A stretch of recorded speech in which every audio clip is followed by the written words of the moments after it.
Hai, Assalamualaikum warahmatullahi wabarakatuh. Perkenalkan, nama saya R.A. Septiana Rizky Zahira dari kelas 11 IPA 1 SMA Negeri 1 Bojong Soang. Pada video kali ini, saya akan membahas sebuah materi pembelajaran pendidikan agama Islam, yaitu mengenai pengurusan jenazah. Untuk mengetahui tentang materi pengurusan jenazah, mari kita simak video tentang penjelasannya ya.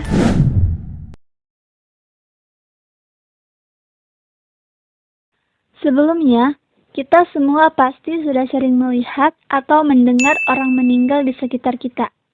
Baik itu yang disebabkan karena sakit, ataupun yang terkena bencana alam, yang sama-sama membawa kepada kematian.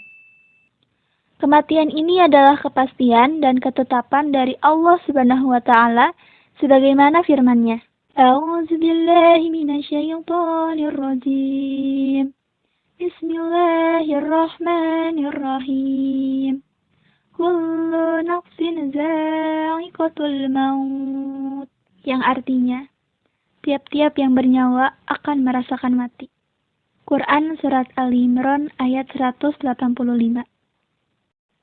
Tindakan atau kewajiban umat Islam terhadap jenazah yaitu 1. Memejamkan mata jenazah dan mohonkanlah ampun kepada Allah Subhanahu wa Ta'ala atas segala dosanya. 2. Menutup seluruh badan jenazah dengan kain sebagai penghormatan agar tidak kelihatan auratnya. 3. Meluaskan lubang kubur dan ditempatkan di tempat yang aman dari jangkauan binatang. 4. Kerabat dekat atau keluarganya diperbolehkan untuk mencium mayat tersebut.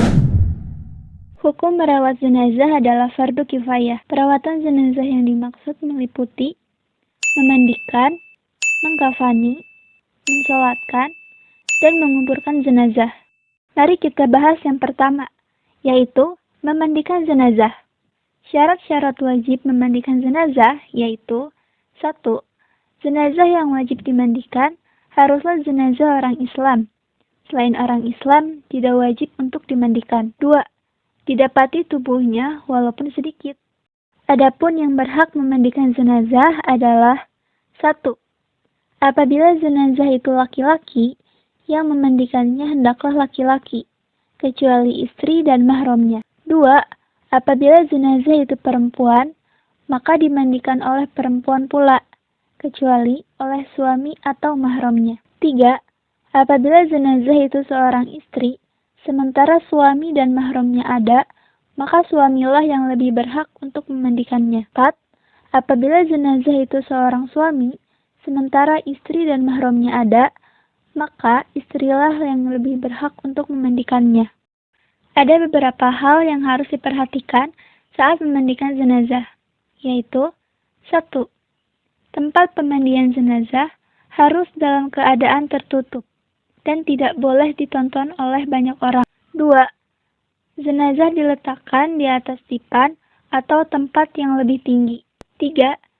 Saat dimandikan, jenazah harus ditutup seluruh auratnya. 4. Menyapu perut jenazah tersebut untuk mengeluarkan kotoran yang masih tersisa di perut. 5. Ganti sarung tangan, kemudian bersihkan gigi dan mulut jenazah tersebut. 6. Bersihkan seluruh najis dan kotoran yang melekat pada badan jenazah tersebut. 7. Mewudukan, setelah itu membasuh seluruh badannya. 8. Disunahkan membasuh 3-5 kali dengan air. Selanjutnya, mari kita bahas yang kedua, yaitu mengkafani jenazah. Jumlah kain kafan yang digunakan adalah untuk jenazah laki-laki minimal selembar dan sempurnanya 3 lembar. Jika untuk jenazah perempuan, minimalnya selembar dan sempurnanya 5 lembar. Setiap lapisan kain kafan diberi kapur barus dan dilaksanakan dengan sebaik-baiknya. Selanjutnya, mari kita bahas yang ketiga, yaitu mensolati jenazah.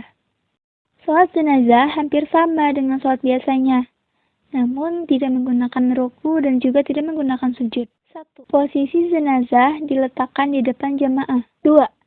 Semua makmum berdiri di belakang imam. Diusahakan dibuat menjadi 3 saf atau lebih. 3. Niat itu ada yang dibaca di dalam hati dan ada juga yang dilafalkan. Apabila dilafalkan, maka bunyinya sebagai berikut. Usolli ala hazal maiti arba'a takbiratin fardal kifayati ma'muman lillahi ta'ala. Untuk laki-laki menggunakan hazal dan untuk perempuan menggunakan hazihil. Yang artinya, aku berniat sholat atas jenazah ini 4 takbir fardu kifayah sebagai makmum karena Allah Ta'ala. 4. Kemudian takbiratul ihram yang pertama, dan setelah takbir pertama itu selanjutnya membaca surat Al-Fatihah. 5. Takbir yang kedua, dan setelah itu membaca sholawat atas Nabi Muhammad SAW. 6. Takbir yang ketiga, kemudian membaca doa untuk jenazah. Bacaan doa bagi jenazah adalah sebagai berikut. Allahumma ghafir lahu, warhamhu, wa'afihi, wa'fu anhu. Artinya, ya Allah, ampunilah ia, kasihanilah ia, sejahterakanlah ia, maafkanlah kesalahannya. 7. Takbir yang keempat, dilanjutkan dengan membaca doa Allahumma la tahrimna ajrahu, wa la taftinna ba'dahu, waghfir lana walahu. Yang artinya, ya Allah, janganlah engkau menjadikan kami penghalang dari mendapatkan pahalanya. Dan janganlah engkau beri kami fitnah sepeninggalannya. Dan ampunilah kami dan dia. Hadis riwayat Hakim. 8. Membaca salam sambil menoleh ke kanan dan ke kiri. Nah, dan yang terakhir, mari kita bahas yang keempat, yaitu tentang mengubur jenazah. 1. Rasulullah SAW menganjurkan agar jenazah segera dikuburkan, sesuai dengan sabdanya. 2. Menguburkan jenazah di siang hari, selain dalam keadaan darurat seperti bau jenazah yang menyengat. 3. Meluaskan lubang kuburan yang dalam agar aman dari binatang buas. 4. Membaca doa saat memasukkan mayat ke dalam kubur. Rasulullah SAW membaca Bismillahi wa ala millati Rasulillah. Artinya, dengan nama Allah dan nama agama Rasulullah. 5. Sebelum jenazah dimakamkan, hendaknya ahli waris menjadi jaminan hutang mayat jika tidak ada, baik dari harta yang ditinggalkannya ataupun dari sumbangan keluarganya. Kemudian terbentuklah perilaku mulia terhadap tetangga ataupun saudara yang tertimpa musibah kematian, yaitu yang pertama disebut dengan ta'ziyah. Ta'ziyah atau melayat adalah dengan maksud menghibur atau memberi semangat dan untuk mengunjungi orang yang sedang tertimpa kematian. Kemudian perilaku mulia yang kedua terhadap tetangga atau saudara kita yang telah meninggal dunia, yaitu disebut dengan ziarah kubur.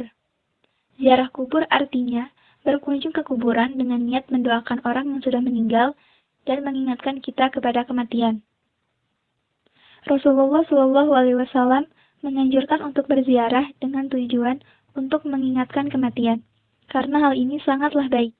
Dengan begitu, kita akan selalu berhati-hati dalam melakukan sesuatu dan memperbanyak amal soleh. Sekian video pembahasan materi kali ini. Mohon maaf apabila ada kesalahan atau kekurangan dalam pengucapan. Wabillahi taufiq wal hidayah. Wassalamualaikum warahmatullahi wabarakatuh. Sampai jumpa di video selanjutnya ya.